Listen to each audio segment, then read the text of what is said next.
Hi అండి, welcome to Lavanya's kitchen. ఈ video కనుక మీరు ఫస్ట్ టైం చూస్తున్నట్టయితే వెంటనే సబ్స్క్రైబ్ చేసుకోండి, పక్కనే ఉన్న బెల్ ఐకాన్ ప్రెస్ చేయండి. Thank you.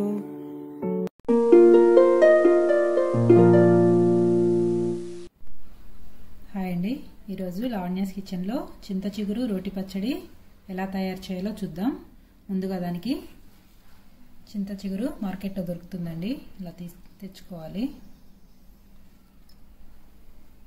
దీన్ని మనం ఇలా శుభ్రం చేసుకోవాలి.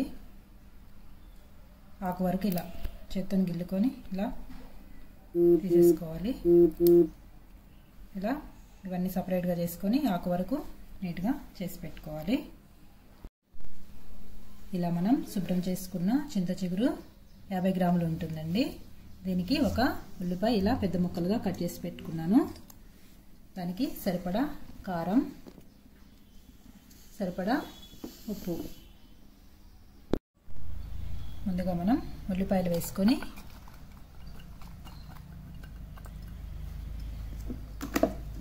దాంట్లో కొంచెం సాల్ట్ వేసుకొని కచ్చా పచ్చగా దంచుకుందామండి.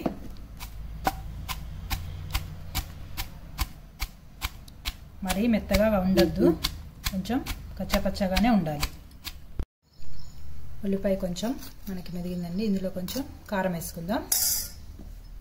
నేను ఒక 2 స్పూన్ల కారం వేస్తున్నాను. మీరు మీ టేస్ట్ తగ్గట్టు వేసుకోండి.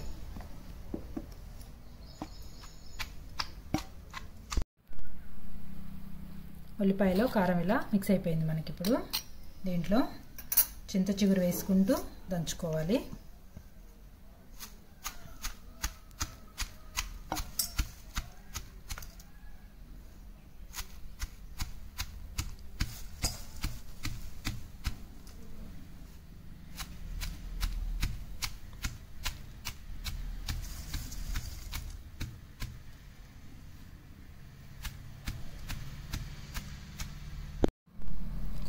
చింత చిగురు పచ్చడి ఇలా మెదిగిపోయిందండి.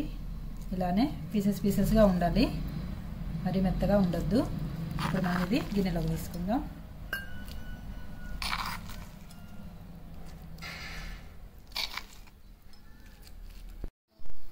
ఇప్పుడు మనం చింత చిగురు పచ్చడి పోపు పెట్టుకుందాము. దానికి ఒక 3 స్పూన్ల ఆయిల్ వేసుకున్నాను.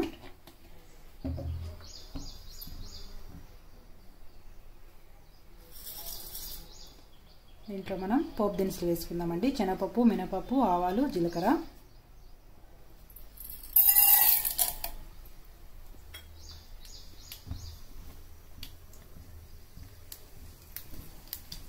ఒక ఎండుమిర్చి,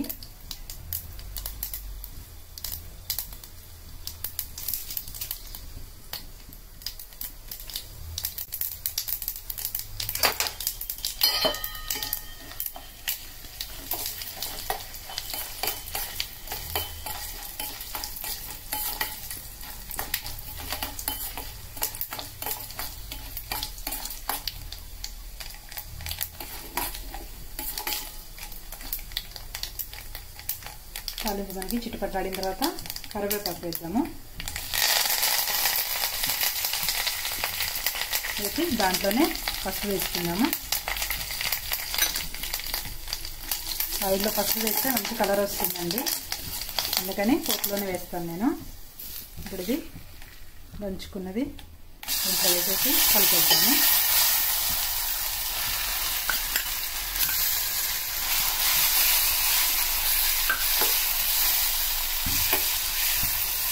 సిమ్లో పెట్టుకొని ఒక 5 నిమిషాలు ఆయిల్లో మగ్గించుకోవాలి. పచ్చివాసన పోయి బాగుంటుంది. అప్పుడు 5 మినిట్స్ అయిందండి, మంచిగా మగ్గిపోయింది. ఇలా అంతేనండి, స్టవ్ ఆఫ్ చేసుకుందాం.